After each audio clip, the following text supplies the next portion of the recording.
Damas y caballeros, sean ustedes muy, pero muy bienvenidos a un nuevo episodio de Totem Live, temporada número 5, episodio 21, pero nosotros no somos de números, somos de humanidades y lo que más nos gusta de lo que hacemos es conversar, dialogar, aprender, inspirarnos de nuestros invitados. Hoy tenemos un invitado que viene completamente en vivo desde nuestra querida Colombia, con dos acentos, uno en el nombre, Julián, uno en el apellido, Solórzano, a quien vamos a dar ahora mismo y sin más rodeos una muy cordial y cálida bienvenida. Julián, bienvenido a Totem Live. ¿Cómo estás? Andy, no, muchas gracias a ti por la invitación, qué honor. He seguido tus conferencias y tu postura sobre el branding desde hace varios años, cuando te vi, creo que en Exma, en una conferencia en el 2020. Yo trabajé en Bancolombia con Adri Arismendi, entonces no eres una persona ajena a mí, más bien un honor estar aquí contigo. Bueno, tenemos caminos entonces que se han estado entrelazando en algún momento, así que nos va a dar para mucha conversación. Le vamos a mandar un gran saludo también a nuestra querida Angie, nuestra directora regional de la región andina de Totem Branding, quien nos ha reconectado y que nos está acompañando en este live. Así que Angie, gracias por estar, por conectar y por ser. Vamos a empezar este episodio 21, Julián, si me permitís, con la pregunta de rigor en cada Totem Live, que es preguntarle a nuestro invitado, ¿quién es nuestro invitado? ¿Quién es Julián para Julián? Julián es un hombre apasionado por lo que hace y por lo que ha hecho, un hombre resiliente, auténtico. eh, Hace varios años te diría que un publicista astrológico, soy amante de la astrología y como buen ascendente Libra, mi vida está siempre en un constante balance, generalmente entre el mundo espiritual y material. Hoy soy un marquetero en el mundo del talento humano, la cultura y la diversidad, y un hombre que se ha caído y se ha vuelto a levantar, y amante del branding y de los propósitos. Qué maravilla. Me acabas de poner en bandeja casi toda la hora de conversación, así que me encantó.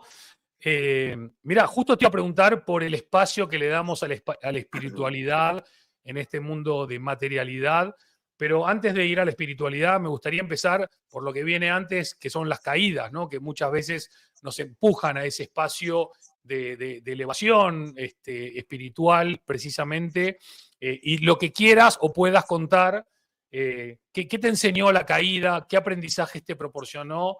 ¿Y en qué te ayudó a cambiar y a ver el marketing o el branding o la vida en general?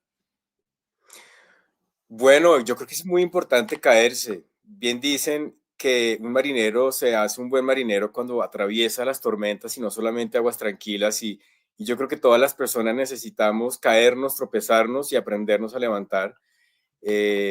Como le decía Alfred a Batman o Bruce Sí, Wayne, ¿para qué te caes? Para aprender a levantarte.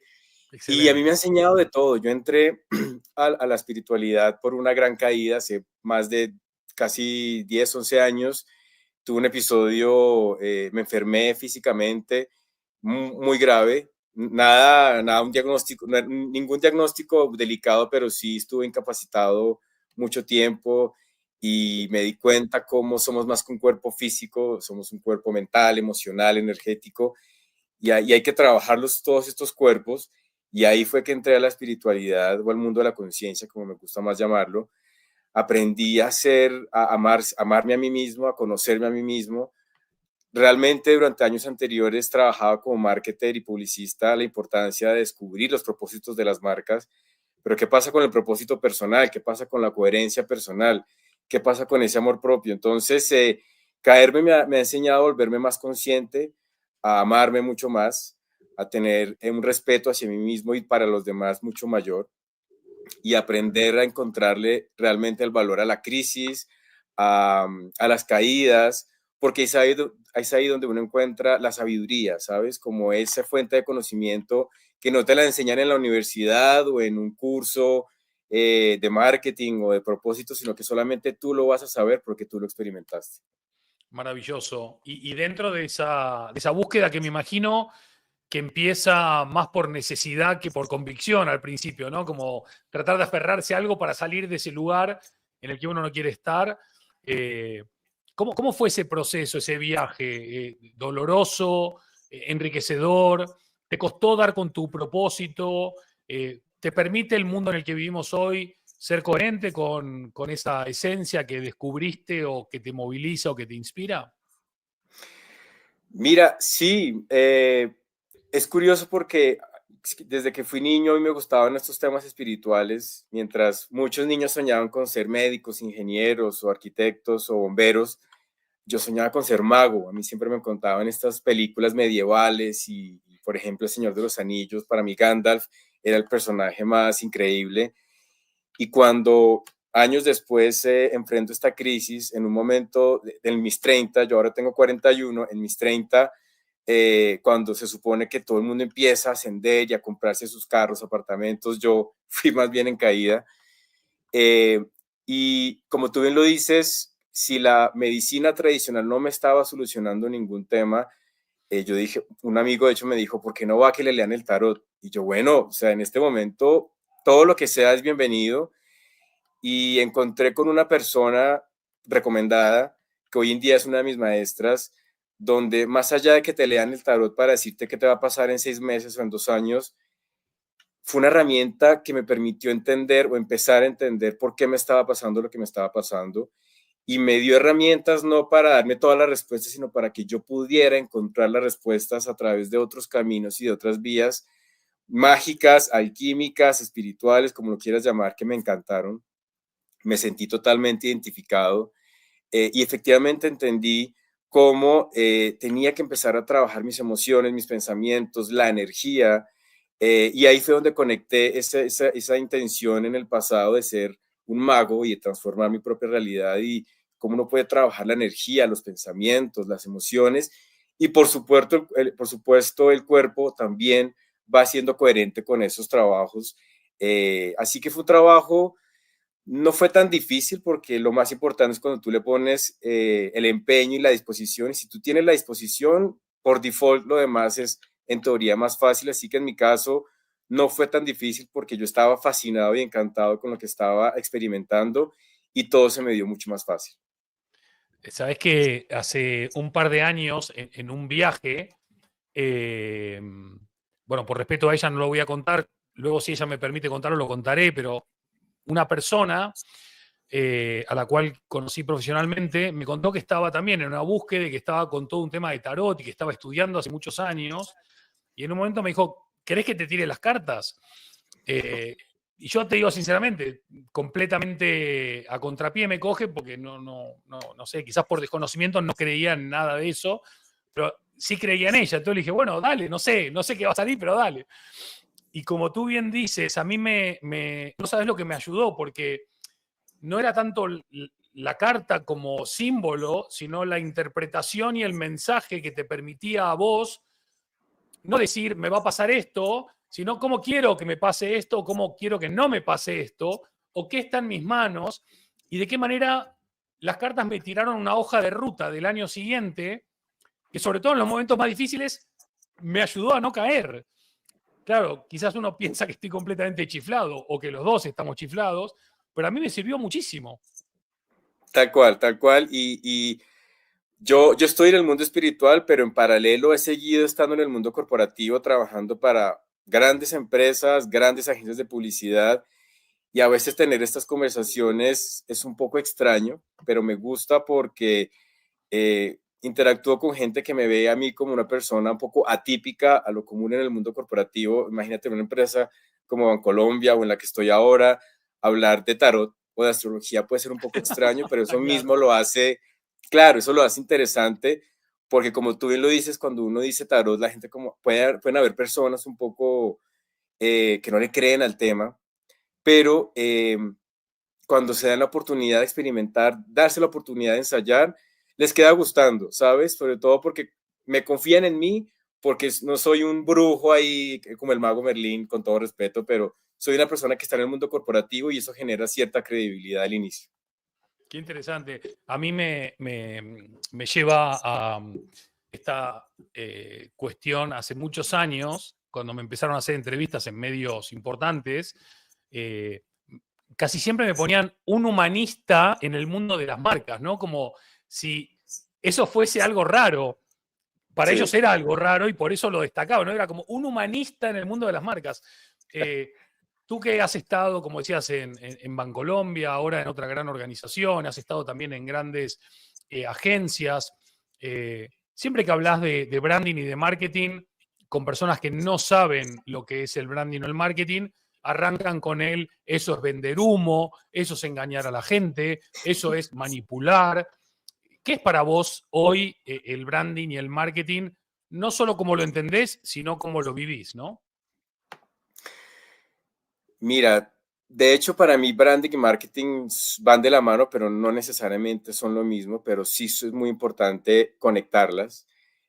Para mí el branding tiene que ver con cómo construyes un propósito y una coherencia en tu andar, tanto como persona como marca. El branding, como tú bien sabes, aplica para las compañías, pero también para para las personas.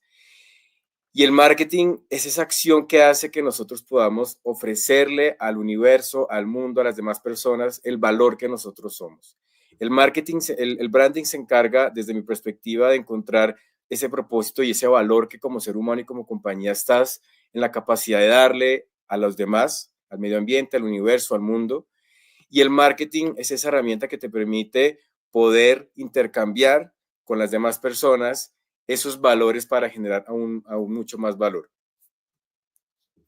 Cuando hablas de propósito y hablas de valores, para muchos sos el mago Merlín o Gandalf, ¿no? Porque la gente dice, esto va de plata, esto va de dinero, esto va de márgenes, esto va de rentabilidad. Lo que quizás muchos no terminan de entender es que las marcas movilizadas, inspiradas, que viven su propósito y sus valores, por lo general terminan siendo más rentables que aquellas que no.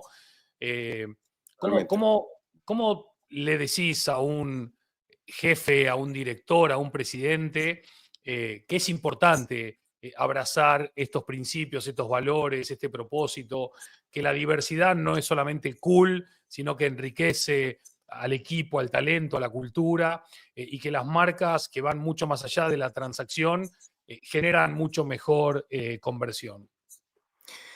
Bueno, yo creo que hay diferentes maneras de abordar esa conversación. Por supuesto, con personas como las que tú describes, la data es muy importante, y hay herramientas, hay organizaciones y empresas que se dedican a medir el poder de las marcas, ese brand power. Y cuando uno, y eso se puede encontrar en Google gratis, encuentra el poder de marca de marcas como Coca-Cola, como Google, como Apple, se da cuenta que vale la pena invertir en la marca porque son grandes compañías que se han encargado consistentemente de apostarle e invertirle a marcas que hoy en día son supremamente reconocidas y que hacen que en momentos de crisis como el 2020 la gente siga apostándole a esas marcas solamente porque están totalmente vinculadas a estas marcas. ¿Qué es lo que hace que estas marcas sean lo que son hoy en día? Que construyen un vínculo emocional mucho más de la transaccionalidad. Es decir, le apuestan desde la propuesta de valor, desde la consistencia en su andar y desde el marketing a construir una relación mucho más emocional y no solamente transaccional, que por supuesto es importante la transacción, pero cuando tú le agregas ese componente emocional, claramente las personas se conectan y como tú bien lo dices, se vuelven en creyentes de esa marca. ¿Que vale la pena apostarle? Por supuesto que vale la pena apostarle, porque cuando hay momentos de crisis o cuando hay guerras de precios, ese componente puede llegar a ser el decisor para que una persona siga siendo creyente, embajadora o compradora de tu marca. Así que es importante que una persona, un líder de una gran empresa, no vea a sus clientes como números y como clientes, sino como creyentes o como embajadores Bien, o como bien, personas bien, que bien. son una extensión de su marca. No hay que descuidar ni a los clientes ni a los empleados. Los empleados son una parte fundamental de la ecuación. Ahora bien, Suscribo, cuando tú hablas de suscribo, ¿eh? reputación, claro, y la reputación es muy importante y a mí me encanta siempre hablar de la perspectiva personal para que uno conecte con las marcas. Cuando tú pierdes la reputación es muy difícil volverla a recuperar, se puede hacer, pero la reputación es muy importante porque hace que tú sigas generando esa empatía y esa credibilidad para hacer más negocios o para seguir siendo networking o más conexiones. Así que la manera para mí de poder vender el branding desde un punto de vista holístico es tanto racional con números e inversión con estas empresas que hacen mediciones al poder de las marcas, como desde una perspectiva mucho más emocional, donde tú le puedes preguntar a cualquier persona cuáles son sus marcas preferidas y ahí está la respuesta. Fantástico, fantástico. Colombia en los últimos 2 años está viviendo una crisis económica, bueno, como casi todos los países del mundo, que no se salva a nadie ahora, pero sí es cierto que Colombia en particular viene con una crisis incluso reputacional a nivel global, pero eso es para otra conversación. De puertas adentro, hoy por hoy, esto que tú dices, ¿se está viendo reflejado en la elección de estos creyentes a la hora de ser fieles a las marcas en las que ellos creen? ¿O cuando viene la inflación y la crisis económica, rápidamente van a la más barata? ¿Cómo ves en general, no en particular, lo que está pasando en tu país? En general veo una postura de líderes un poco temerosos, donde ante una crisis hay que recortar presupuesto, hay que recortar acciones que no son aparentemente relevantes, hay que enfocarse en lo transaccional, en lo que aparentemente solamente me da caja en el corto plazo y olvidan esa parte, ese largo plazo que es importante seguir apostándole. Yo sí creo que actualmente uno de los grandes retos que tienen los marketers, los publicistas también, es seguir demostrando que en momentos de crisis es donde más hay que apostarle a este tipo de acciones, tanto emocionales como transaccionales, porque la marca también es transaccional. Y no es fácil porque los jefes, los líderes de las grandes empresas o de empresas medianas y pequeñas pueden darle prioridad a otros temas que aparentemente no son tan importantes. Y es ahí donde el rol del marketer y el publicista es tan importante de saber demostrarle o hacerle ver a estos grandes líderes como en épocas, perdón, de crisis, es muy importante apostarle a lo diferente, a lo que aparentemente no es lo obvio. Yo hablo mucho de los océanos azules y océanos rojos. En momentos de crisis es una buena táctica apostarle a los océanos azules, a territorios no tan explorados, pero donde puedes generar diferenciación. Creo que la creatividad en momentos de crisis es muy importante y no necesariamente necesita de grandes presupuestos. Hay ideas poderosas de branding, de publicidad que le sirven al marketing para generarle mayor valor a las empresas.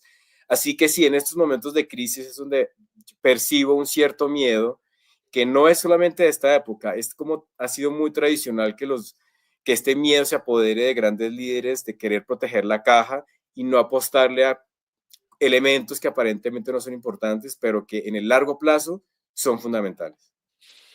Qué bueno, Julián, muy claro. Gracias por estar hoy en este episodio 21 de Totem Live, en esta temporada número 5. Estamos conversando con una de las grandes figuras del mercadeo de Colombia y de la región, con una vasta trayectoria. Y quería preguntarte ahora mismo sobre si vos como mercadólogo, marquetero, como quieras llamarlo, si vos tenés líneas rojas a la hora de que un cliente venga y te pida algo.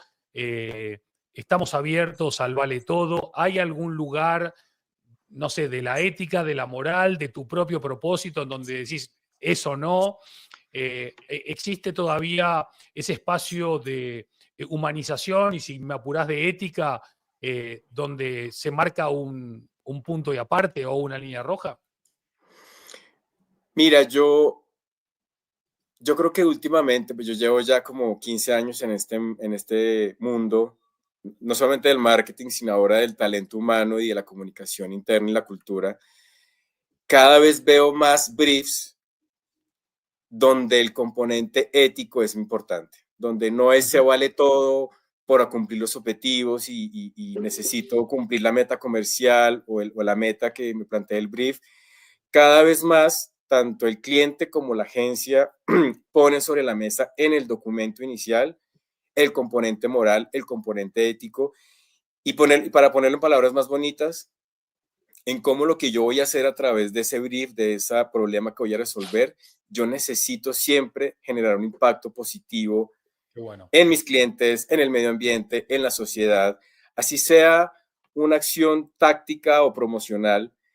cada vez más veo la intención de poner desde el inicio esa intención de generar un impacto positivo, lo cual me llena de alegría porque no es se vale todo, y cada vez veo más empresas responsables, y lo repito, desde el mismo brief se discute que ese tiene que ser un componente que esté presente en el desarrollo de cualquier solución.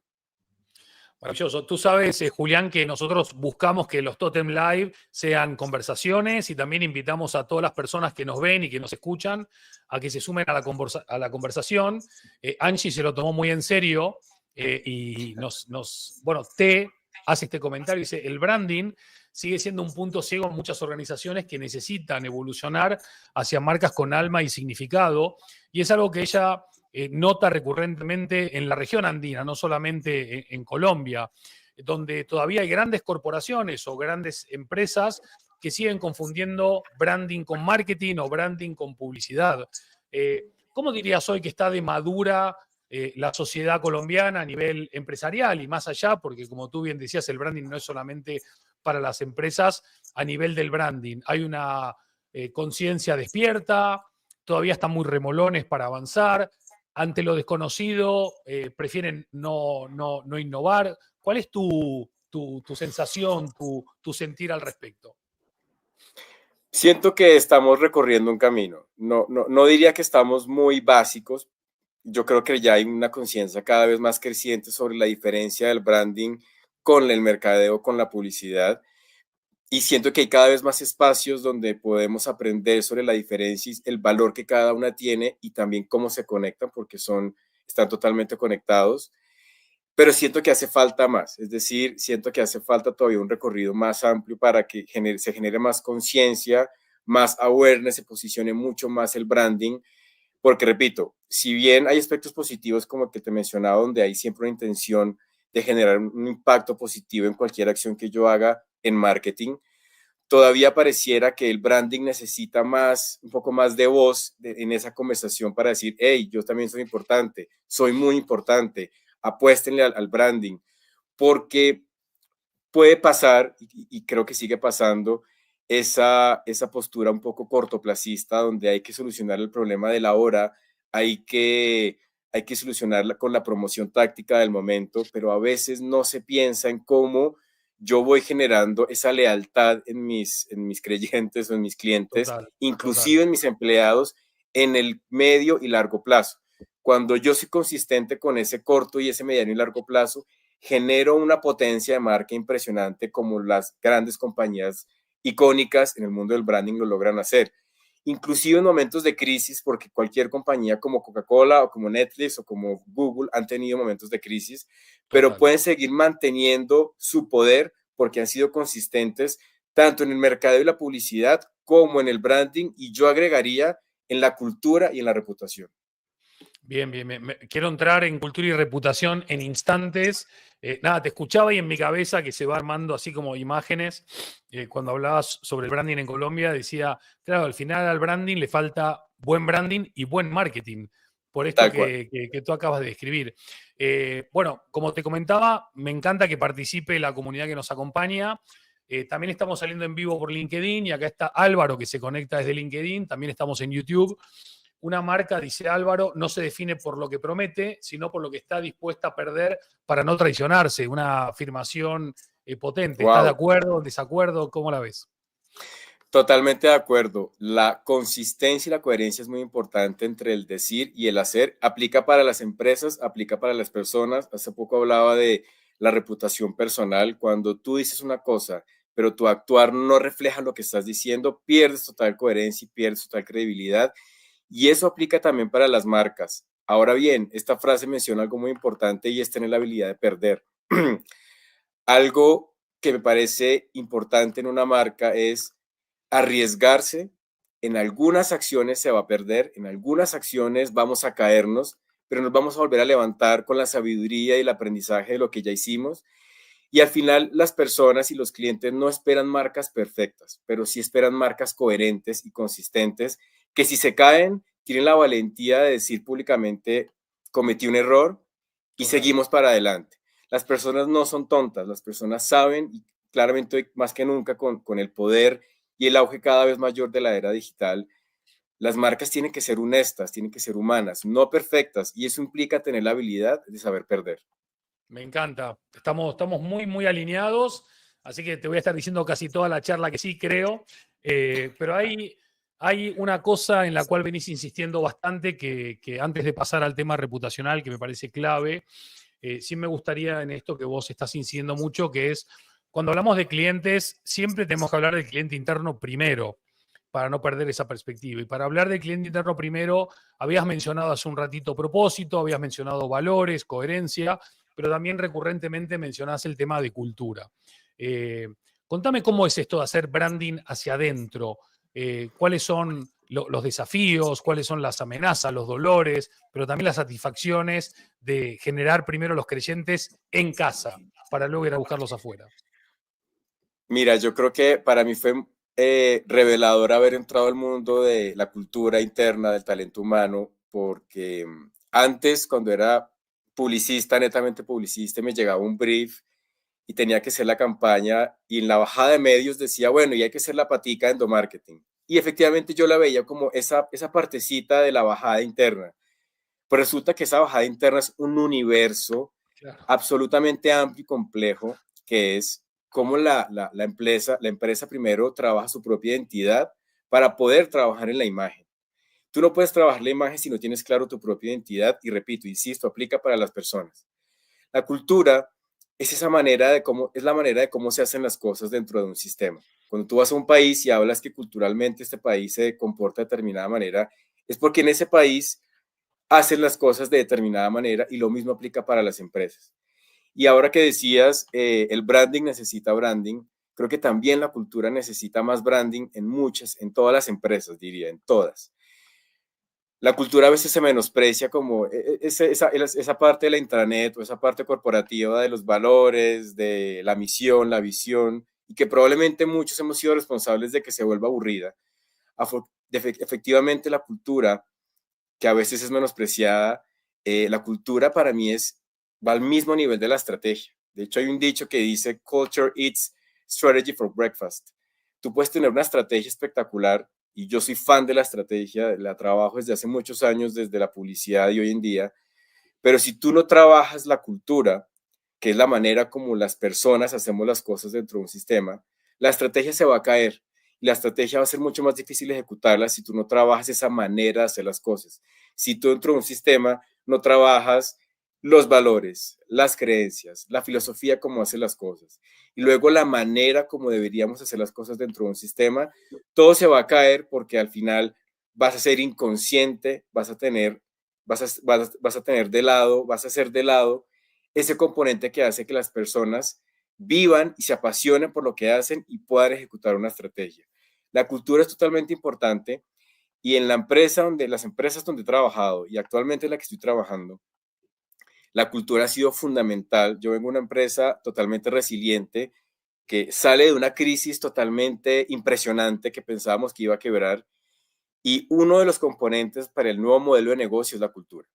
Es decir, afortunadamente estoy en una empresa que le da una importancia a la cultura al mismo nivel del plan de negocios, porque sabemos que la cultura es eso que nos permite ejecutar el plan de negocios. Qué maravilla. Vos es que a nosotros nos pasa en el equipo Totem hace ya varios años en los que los proyectos de cultura cada vez ocupan un lugar más destacado, eh, desde la propia convicción de la cabeza de la organización, de que la buena cultura, aparte de comerse la estrategia para el desayuno, puede ser la gran diferencia entre el fracaso y el éxito en el futuro, sobre todo en organizaciones con miles y miles de empleados, en donde el saber para dónde vamos y cómo vamos y quiénes somos y de qué manera resolvemos es casi más importante que cómo facturamos, ¿no? Así que Total. me encanta que lo traigas.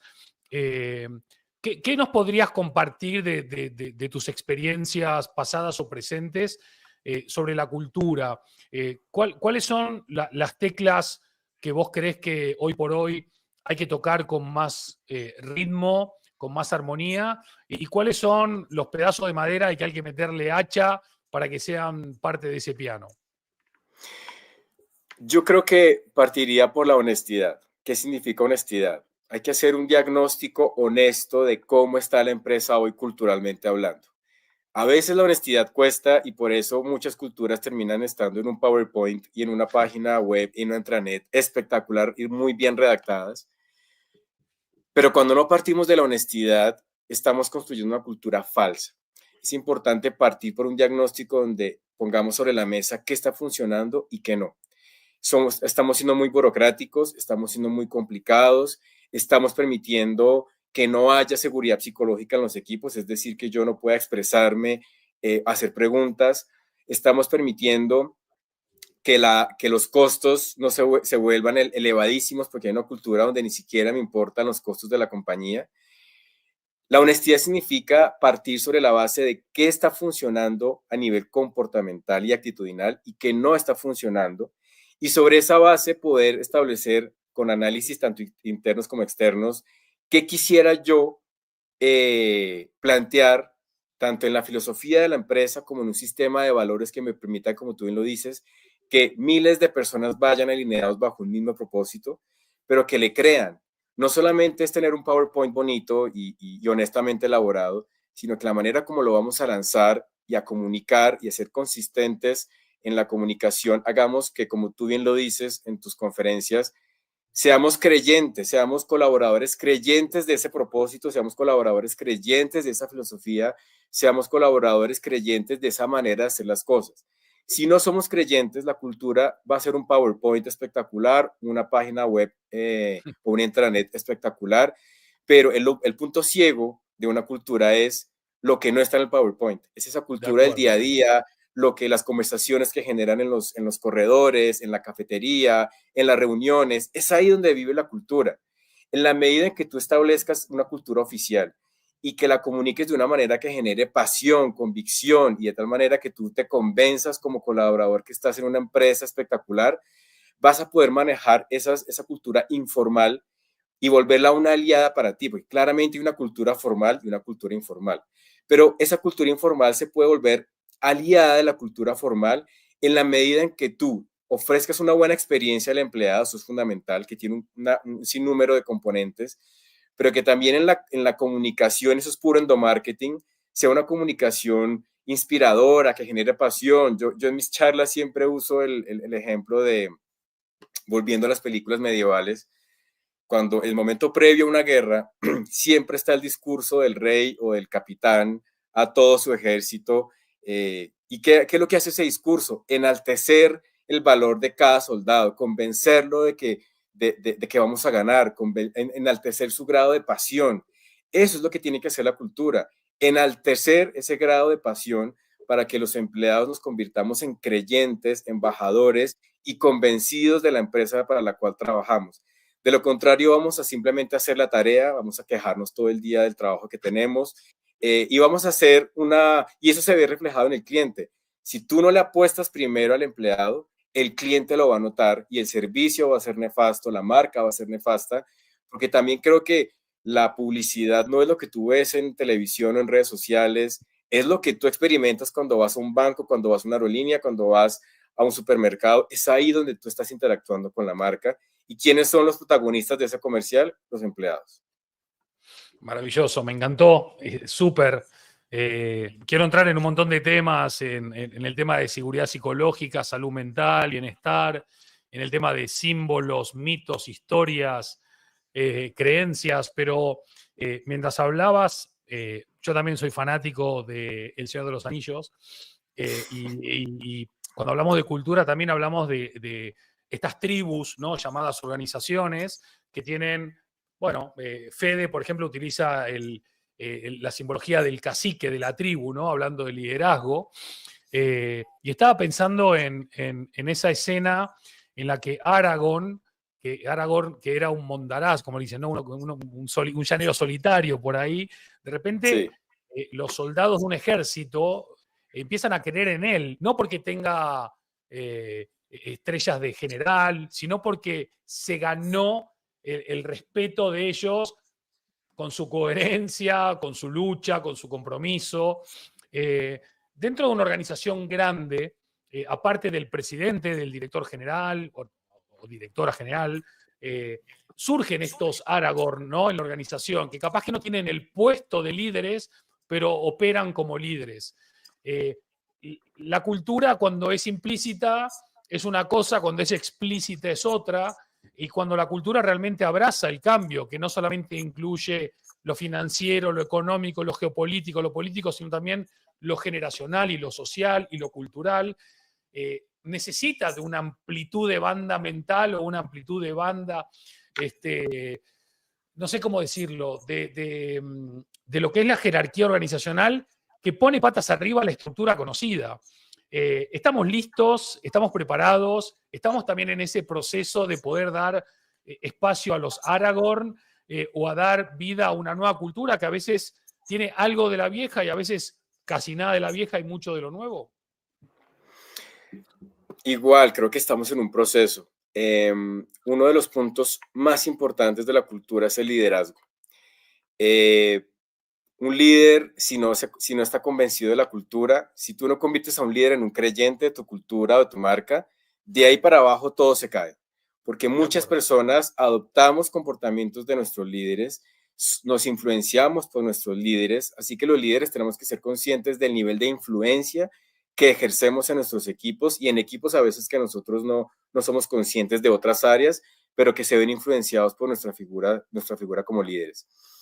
Hay algo que tú mencionaste cuando hablaste de Aragorn y es, Aragorn genera credibilidad porque también se unta de barro. No es este líder que está en un caballo siempre dando órdenes, sino que él, que no sé qué tan bueno sea en ajedrez, pero él es el primero que está de frente en una guerra.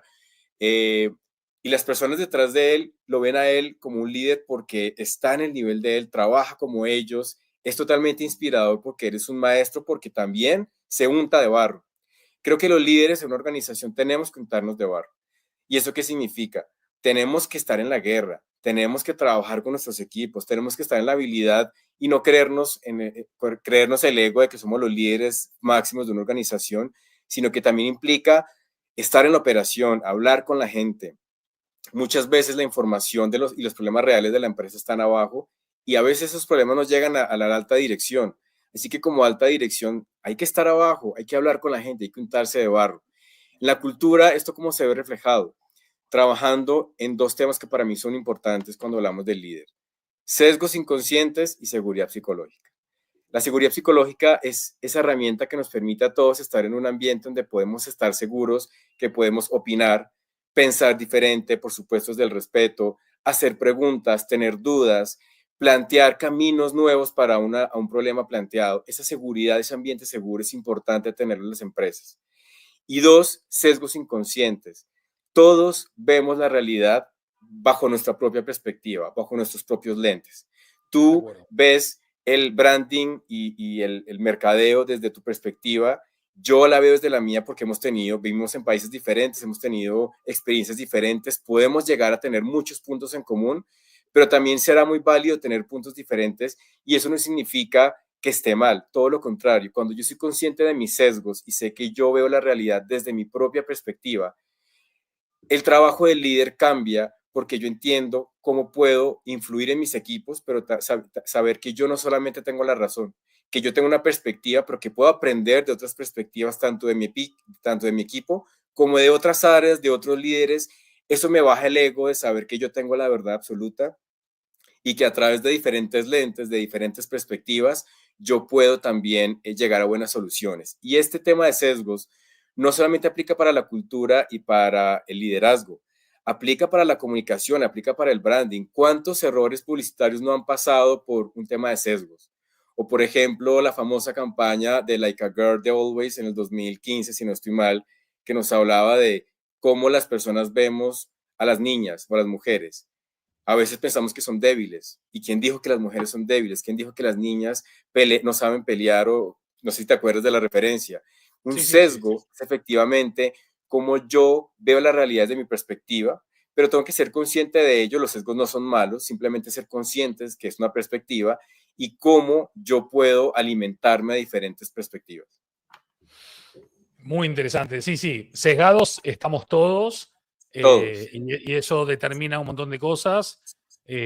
Por eso yo, siempre que tenemos por delante un proyecto de la envergadura o la complejidad que sea, siempre hablo con el equipo y digo, miren, si podemos argumentar bien por qué sugerimos esto o sugerimos lo otro, lo que hacemos es evitar sesgos, porque ya no son percepciones individuales, sino que hay un eje vertebrador que viene precisamente de una visión estratégica que es coherente con la cultura y que por lo tanto hace que los sesgos queden de lado y que lo que permee o perdure o polinice sea realmente lo que es mejor para la marca.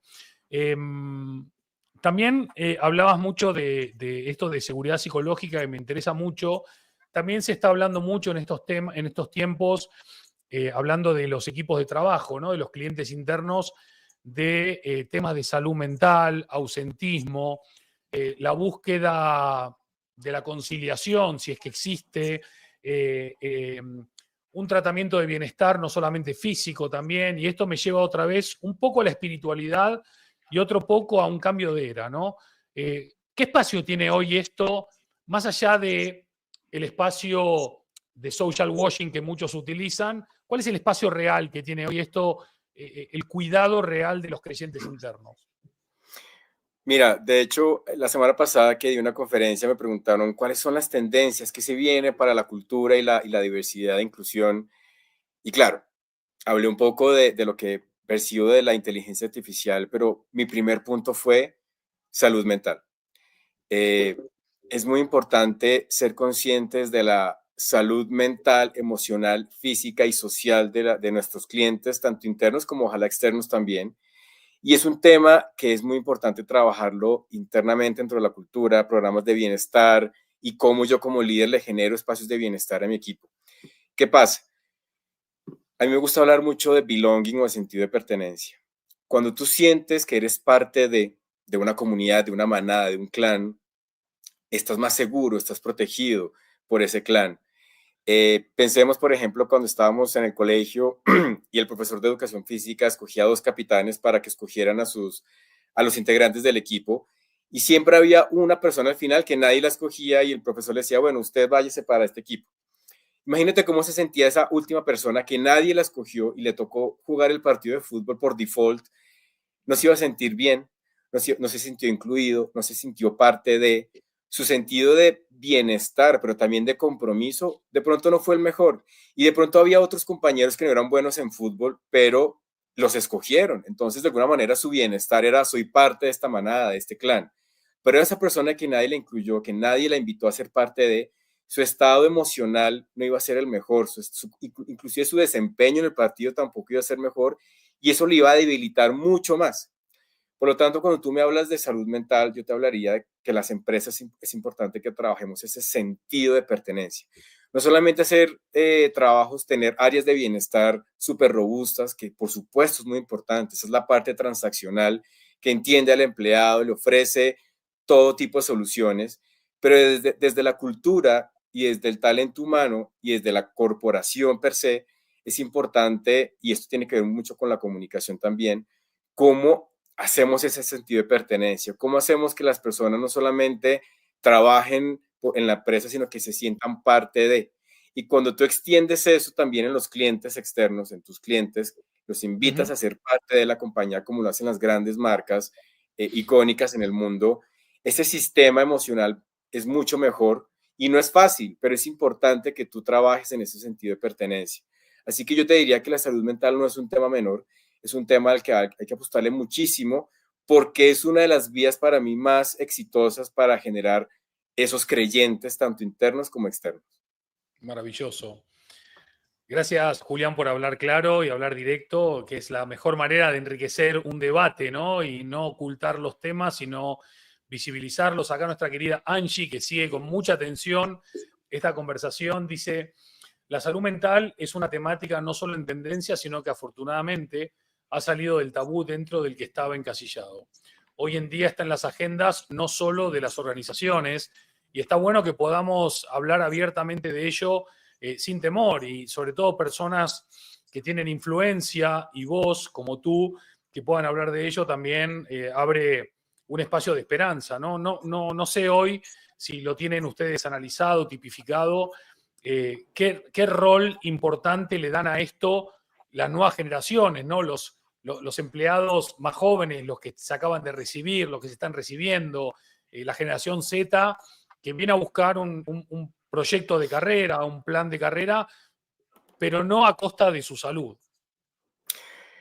Mira, es interesante porque yo trabajo para una empresa de 105 años de historia, donde estamos varias generaciones.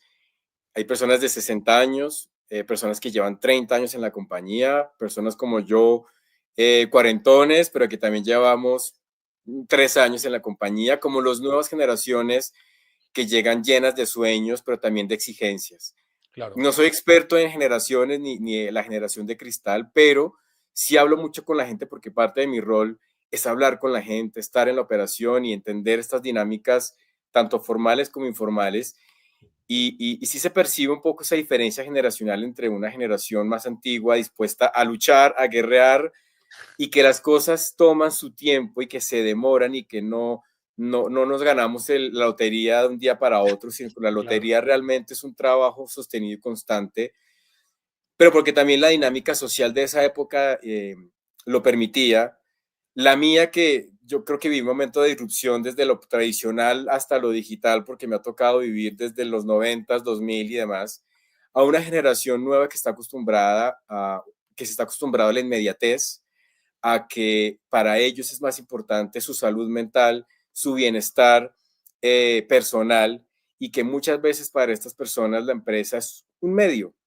De Claro. pronto no será el fin y de pronto van a durar 2, 3 años, o muchos de ellos se estrellan a veces con la realidad y entienden que tienen que durar un poquito más, que los sueños se van construyendo con el tiempo y que la seguridad psicológica no se construye fuera de la empresa, sino que es en el día a día, en la empresa, en el gimnasio, con la familia, en cualquier ambiente donde tú te desenvuelvas, la salud mental va a estar presente.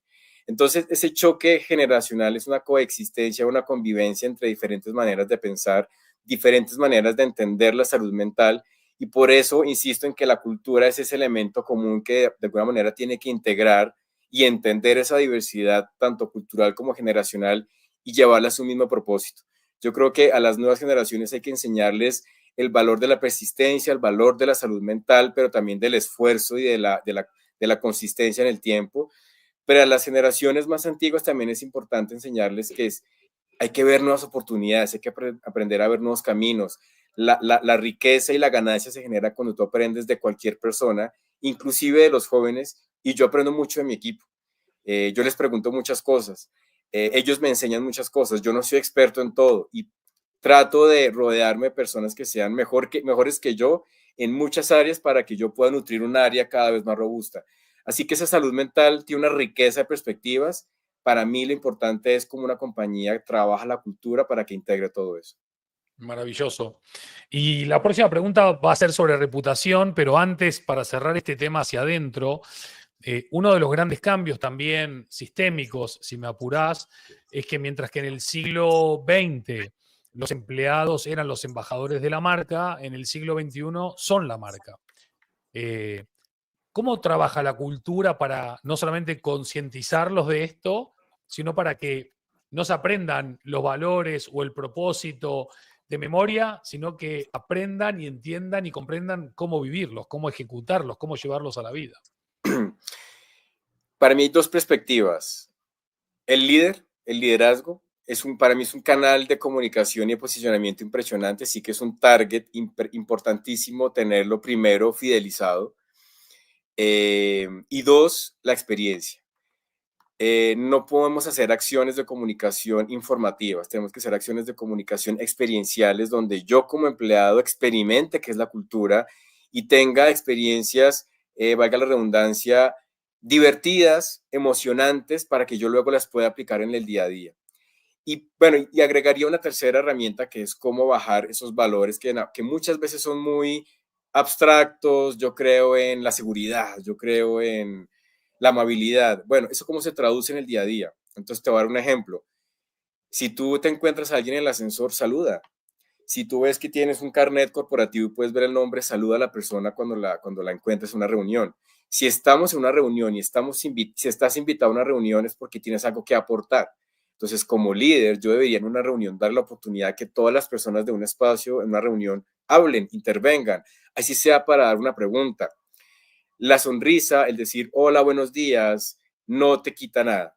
Entonces, creo que una herramienta muy importante es cómo bajar esos comportamientos filosóficos del día al día a día, a comportamientos del día a día. Dos, cómo trabajamos en una comunicación experiencial donde yo tenga la posibilidad de hacer cosas, experimentar. Y la primera es cómo yo primero fidelizo a los líderes, porque los líderes son un canal de comunicación y de posicionamiento impresionante para bien o para mal. Si el líder no le crea la cultura, el PowerPoint puede ser espectacular, pero el líder va para allá y la cultura va para el otro lado. 100% de acuerdo y es verdad, sin liderazgo o sin buen liderazgo no hay buen branding, buena cultura, pero tampoco hay buena reputación y quería llegar al tema reputacional. Vos has trabajado en sectores que lo mismo son muy queridos y muy odiados y la reputación oscila más que la bolsa hoy en tiempos de Trump. ¿Cómo se trabaja la reputación? ¿No? En parte nos fuiste dando bastantes pistas, pero ¿cómo se consolida una reputación que pueda sortear las caídas, los tropezones, las equivocaciones, ¿no? Porque al final una marca grande o una organización grande con una marca poderosa tan expuesta se puede equivocar. Es humano, el que no hace no se equivoca.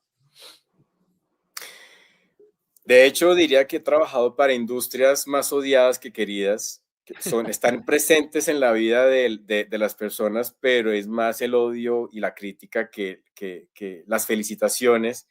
Y en redes sociales, yo admiro a los equipos líderes de redes sociales de estas industrias porque recibir ese hate puede ser inclusive emocionalmente complejo. Lo primero para mí es la consistencia y la coherencia. Y dos, el trabajo en equipo. Bien. La reputación no es un trabajo solamente de un área de marketing o de un área de comunicaciones o de un área de relaciones institucionales. La reputación se crea con la consistencia y el trabajo en equipo de todas las áreas, porque al final una empresa es como un reloj. Todo está totalmente conectado y unido, y si una parte falla, lo demás probablemente va a fallar y eso se crea un efecto dominó impresionante. Así que para mí la reputación es importante que culturalmente hablando esté permeada como un comportamiento que todas las personas dentro de una organización deberíamos entender y saber que no es un tema de imagen, la imagen o exclusivamente de la imagen. La reputación es un tema que implica todas las áreas dentro de una empresa y que el cliente lo siente, sobre todo en su interacción del día a día con la marca. No solamente en el comercial espectacular y creativo que ven en televisión o en redes sociales, sino es cuando yo voy al supermercado, al banco, cuando tengo alguna queja o algún reclamo, cuando estoy en social media, cuando llamo al call center y se demoran 2 horas atendiéndome. Esa es la interacción real de una persona con la marca. Esa es la coherencia. Entonces, cuando yo trabajo en equipo con las áreas y entendemos que somos un mismo equipo trabajando por la reputación de nuestros clientes, la cosa cambia. Y por lo tanto, la consistencia es importante entre el decir y el hacer, como lo decía el comentario anteriormente. No solamente vale el discurso, vale la acción. Y eso puede ser muy complejo. No es fácil, pero se tiene que lograr. Como somos seres humanos, las marcas también son humanas y cometen errores. Entonces, esa reputación no se crea siendo perfecto, se crea siendo humano, se crea siendo coherente y consistente. Habrán momentos de caída, sí. Habrán momentos a veces reputacionalmente complejos, sí. La manera para que esa reputación no se vea tan afectada es cuando tú efectivamente has sido consistente en una inversión en el corto, en el largo, en el mediano y en el largo plazo, que haga que en momentos de crisis sea la marca la que te sostenga. No necesariamente la promoción te va a sostener o la acción táctica bajando los precios. Claramente es una acción de mercadeo y de negocio y comercial muy importante, pero la marca permite sostenerte en el tiempo, inclusive en momentos de crisis y en momentos espectaculares la marca seguirá hablando, pero la marca siempre tiene que hablar. Así que otra herramienta que yo sugiero es invertirle a la marca siempre. La marca necesita consistencia. Y para los que no le creen, todos tenemos referentes, que es importante tener referentes a nivel personal y de industria. Pues hombre, pensemos cómo un Netflix se ha mantenido, cómo un Disney, a pesar de las críticas que está teniendo actualmente, se sigue manteniendo, cómo Google, Apple se mantiene, es porque han construido marca. Así que la palabra branding, que tú lo decías al inicio, necesita más branding porque vale la pena apostarle. Sí, sí, de acuerdísimo. Hace pocos meses, junto a Angie, estuvimos en un encuentro de trabajo con una compañía muy grande en Colombia y a la salida nos entrevistaron de uno de los medios más importantes de la región. Y una de las cosas que les decía al periodista con Angie es que una de las cosas que uno más admira de Colombia es el talento de su gente, la empatía, la cercanía. Cuando hablamos de experiencia, hay pocos países del mundo en el que puedas vivir una experiencia mejor vivida que en Colombia. En parte porque corren con ventaja, porque eso ya viene de cuna, ¿no? O sea, hay que ir mejorándola y formateándola, pero uno ya tiene ese ADN de adentro, ¿no? Recién hablabas también, mencionabas colateralmente el tema de la inteligencia artificial. ¿Tú no crees que hoy en Colombia, con la ventaja que ya tienen del factor humano, que para mí es el factor, elemento diferenciador, no la tecnología, no la IA, todo eso terminará siendo un commodity al alcance más pronto, más tarde de todo el mundo, que Colombia está desaprovechando una oportunidad más histórica, más grande, de que todo ese talento crezca más, tenga más posibilidades de reskilling, de upskilling, de formación, para que sea realmente lo que es, una potencia en talento como pocos países tienen? Sí, yo creo que Colombia, culturalmente hablando, tiene un potencial enorme. Inclusive, lo hablamos a veces, la gente puede ser muy creativa para robar, que uno dice, pero ¿cómo se idearon estas cosas, estas estrategias para robar? ¿Por qué no lo usan para el bien? Creo que los colombianos tenemos esa característica de ser creativos, de ser persistentes, de ser resilientes. Creo que también es muy de los colombianos ser resiliente. Y como decimos en Colombia, de ser camelladores, es decir, de medírsela a lo que sea, cuál es el reto y vamos para adelante. Y esa característica, esas características de los colombianos se podrían llevar a un siguiente nivel si nos educáramos más. Es decir, creo que también no solamente es responsabilidad de las empresas, sino de cada uno de nosotros educarnos. Bien. Siempre buscar la incomodidad, algo que me encanta de Adria Arismendi, con quien trabaja en Bancolombia. Ella habla mucho de la incomodidad. Tenemos que incomodarnos todo el tiempo. Y si ya hice este curso, lo pongo en práctica y, bueno, ¿qué sigue para mí? ¿Cuál es el siguiente curso? ¿Cuál es lo que voy a hacer? Y no necesariamente tiene que ser corporativo. Yo cuando hablo de diversidad a mis equipos, les digo, bueno, si a ti te gusta la cocina, la fotografía, ¿qué estás haciendo para potenciar esa pasión que tienes? Si te gusta cocinar, métete a un curso de cocina, no tienes dinero, hay videos en YouTube gratis. Si te gusta la fotografía, tenemos un celular que nos permite experimentar. Es decir, aprende, incomódate constantemente porque esa incomodidad te va a llevar a una evolución y esa acumulación de conocimiento te va a llevar a una sabiduría. Así que creo que es muy importante, como tú lo dices, más allá de la inteligencia artificial, de la tecnología, es la actitud de cada persona lo que nos va a permitir llegar al siguiente nivel, evolucionar. Así que no esperemos que sean las empresas las que nos estén botando necesariamente cursos, sino que actitudinalmente cada persona debería buscar siempre la incomodidad de empezar desde cero una nueva habilidad o siempre estar estudiando cosas nuevas. Sí, lo suscribo y además hace bien, porque hace que Hace tu bien. cerebro esté masajeando, que estés ocupando zonas que no estás ocupando y igual que el cuerpo necesita gimnasia, la mente también la necesita. Aprovechemos para mandarle un gran abrazo a esta grandísima persona y profesional que es Adriana Arismendi. Sí. Y entrando ya en la recta final, estimado Julián, ¿cuál es el espacio que tiene hoy la diversidad en las agendas? ¿Cuál es el espacio destacado que tiene? En algún momento fue la diversidad, sobre todo de género. Recién hablabas, ¿no?, que hay una diversidad generacional cada vez más grande. Hay una diversidad también de origen, ¿no? Porque hoy por hoy hay gente de todo el mundo viviendo en todo el mundo, de socioeconómica, religiosa, espiritual. La diversidad cada día, por suerte, cada vez más ensanchada. ¿Cómo se integra eso hoy en los planes de branding, de marketing, de gestión, de cultura en grandes compañías? Yo diría que actualmente estamos atravesando un momento analítico y crítico de la diversidad. No agregaría, mira, ahora está de moda la diversidad racial. Para nada. Yo me iría una capa más arriba y te diría que para nadie es un secreto que la diversidad está siendo bastante cuestionada en el mundo entero. Y después de un auge en 2020 o 2021 con el asesinato de George Floyd, donde se puso de moda la diversidad y muchas empresas empezaron a abrir áreas de diversidad, a abrir programas de diversidad, hoy hay bastantes cuestionamientos, hay una ola conservadora que critica y cuestiona, sobre todo porque le estamos dando prioridad a la identidad sobre la meritocracia, sobre el mérito, entre otros cuestionamientos, quizás más de orden político, que ahí tampoco no es el espacio hoy, después podríamos hablar del tema. Por eso creo que para el branding y para las empresas es un momento de análisis, de saber qué está pasando y cómo podemos utilizar la diversidad en favor de nuestra gente, tanto cliente interno como cliente externo. No estamos hablando de favorecer a unos sobre otros, estamos hablando de ser conscientes que la diversidad es una realidad. Cuando tú entras ya entre tú y yo hay diversidad de país, de edades, del color del pelo, de cualquier cosa hay diversidad. Tú tienes una camiseta negra, yo una blanca. Nos guste o no, la diversidad es una realidad. La manera como gestionamos esa diversidad va a depender mucho del valor que le generemos a la gente. Si estamos hablando de generar un impacto, de tener un propósito y un impacto positivo en la gente, hay que pensar cómo vamos a gestionar la diversidad.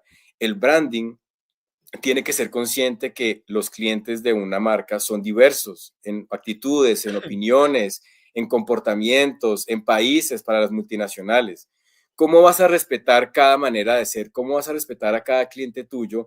Porque si los quieres convertir en embajadores de la marca, el respeto y el reconocimiento de la identidad es muy importante. Entonces, yo más allá de hablarte de ahora está de moda X grupo de subrepresentado, te diría, vámonos a una copa más arriba y entendamos desde la parte más general qué es diversidad, inclusión y equidad y trabajémosla en pro de la gente, no de ciertas personas, pero de la gente porque todas las personas merecemos respeto, merecemos valoración y reconocimiento. Cuando hace poco hablábamos de ese componente emocional y esa construcción del branding emocional. Cuando tú utilizas a la diversidad y a la inclusión como uno de esos componentes emocionales, la gente lo recibe con cariño. ¿Van a haber riesgos? Sí. ¿Y te vas a equivocar? Sí, porque se tocan fibras, sí. Pero cuando tú vas aprendiendo a sortear esas situaciones difíciles, puedes lograr esa unificación y ese respeto a través del branding, pero sobre todo esa conexión emocional con todo tu sistema de embajadores de marca. No, maravilloso. Estoy de acuerdo contigo que no nos vamos a meter ahora en el barro político, pero sí un matiz, y te quiero leer 3 comentarios para saber tu opinión. Es verdad que lo que es las políticas DEI, con sus más y con sus menos, han generado una salida estruendosa, pero si dejásemos a un lado DEI y nos enfocásemos en diversidad, que indirectamente incluye la E y la I también, la equidad y la inclusión, está demostrado por decenas, centenas de estudios académicos, white papers, ensayos, análisis, que han demostrado que las compañías que han sabido gestionar y administrar y potenciar la diversidad tienen mejor performance que aquellas que no. O sea, estos son, como dicen los jóvenes, factos, ¿no? No son temas políticos. Déjame leerte 3 o 4 comentarios que van muy en la misma línea de lo que estás contando y les respondés o comentás a los 3. Y el primero es de Luz Marina, que dice, bueno, agradece por estos espacios, gracias a ti por acompañarnos, tan necesarios para concientizar que la marca integra de manera holística todas las estrategias, procesos y tácticas, pero sobre todo la cultura. Acordate de esta. La segunda es de Feli, que dice, la diversidad de pensamiento y de ideas hace que la imaginación florezca. Y después, no sé cómo se pronuncia, si Cecira o Chesira, la diversidad es necesaria para la innovación y la creatividad, que va muy en la línea de lo que comentaba Feli. Y también Chesira agrega que debería ser un valor dentro de la cultura para que sea coherente con el branding, bueno, quizás dependiendo de cada organización, ¿no? Pero grosso modo, a todo esto que va muy en la línea que decís, ¿Algo para agregar, alguna capa adicional antes de la última pregunta del episodio? No, totalmente de acuerdo con todas estas frases, agradezco estas opiniones. De mis últimas experiencias en Bancolombia fue ese matrimonio de marca cultura, que la verdad sugiero a cualquier empresa, no piensen que el branding y la marca es externa y la cultura es interna y tienen ciertos espacios de alineación y ya, son de la mano, son un equipo que debería trabajar cada vez más unido para hacer una coherencia y una herramienta potente, tanto para el cliente interno como para el cliente externo, marca y cultura. Dos, para resumir las otras frases, totalmente de acuerdo. La diversidad, cuando la entendemos desde una capa más general, más básica, y antes de hablar de grupos de baja representación y demás, que por supuesto merecen su conversación, la diversidad tiene que ver cómo integramos diferentes perspectivas. Hace poco hablábamos de sesgos. Cuando yo permito una seguridad psicológica en mi equipo, yo puedo permitir que cada quien opine diferente, haga preguntas, genere ideas y caminos novedosos. Así que la innovación y la productividad también está atada al valor de la diversidad.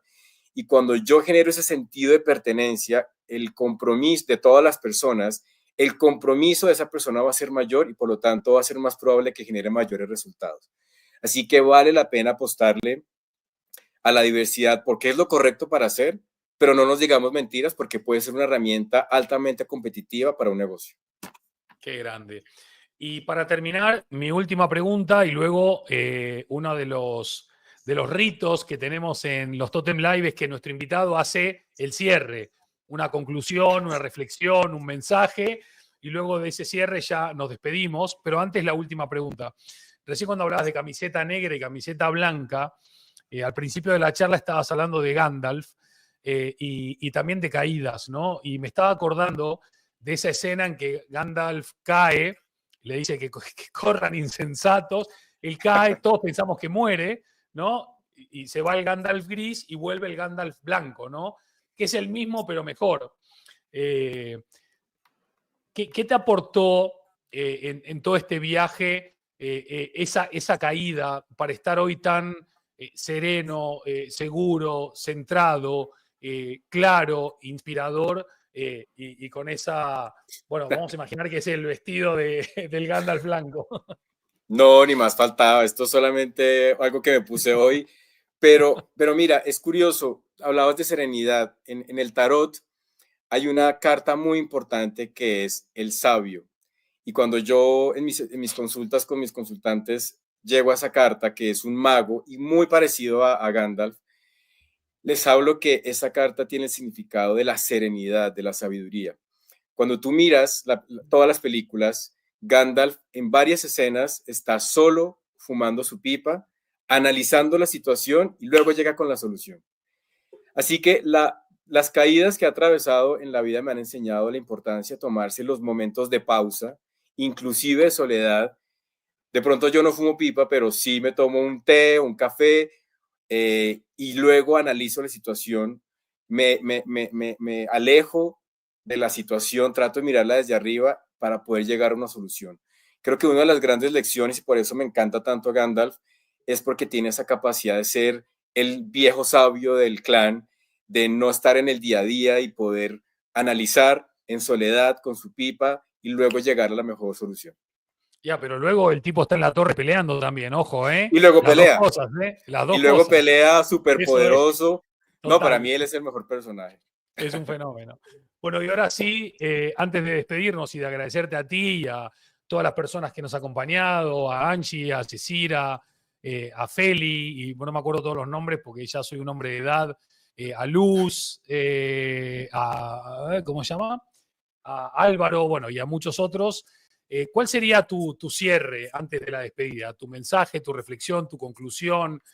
Hay mucha gente que nos mira, que está buscando, que está buscando a veces nuevas preguntas, a veces nuevas respuestas, a veces nuevos caminos, a veces simplemente una mirada, un ángulo que para ellos puede reforzar el suyo o ampliar su mirada. ¿Cuál sería este cierre de don Julián? Bueno, primero agradecerte por este espacio y darme la oportunidad de hablar sobre diferentes temas que nos gusten a los dos. Yo diría que es muy importante que trabajemos nuestra propia conciencia, que sepamos de dónde venimos, en dónde estamos y para dónde vamos. Les aconsejaría a cualquier persona descubrir su propio propósito y vivir en coherencia de ese propósito, porque eso nos va a permitir aceptar situaciones en nuestra vida para vivir ese propósito y decirle no a otras situaciones que no van en coherencia con nuestro propósito y nos pueden evitar dolores de cabeza a veces innecesarios. Les diría que es importante vivir con pasión. En la vida hay que vivirla con pasión, no importa si son publicistas, si son médicos o abogados, vivan con pasión. La diversidad no es el otro, la diversidad es personal, así que ustedes son mucho más que lo que hacen en sus trabajos.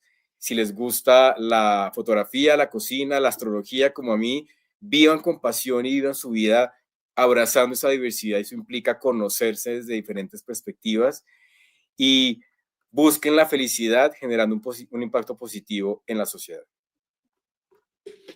Pues con ese mensaje de Julián Solórzano, con 2 acentos, porque habla claro y acentuado, nos quedamos. Julián, 1.000.000 de gracias por tu tiempo, por tu claridad, por tu valentía de hablar, como se diría, sin pelos en la lengua, porque creo que es la manera más auténtica de poder eso, despertar conciencias o encender alguna conciencia que esté por ahí un poco apagada. En nombre mío, de Angie, de todo el equipo Totem, darte las gracias. Un verdadero gusto haber conversado con vos. Te mandamos un fuerte abrazo y bueno, eso, que sigas haciendo buen branding, que lo necesitamos, y mejor marketing para dar también voz al branding. Y nos vemos cuando nos vemos. Un fuerte abrazo Claro que sí. agradecido. A ti, Angie, muchas gracias. Que estés bien. Un Un abrazo muy abrazo. grande y la seguimos. Que estés muy bien. Hasta luego. Igual. Chao. Hasta la próxima, amigos y amigas. No se olviden que lo mejor está por venir. Nos vemos.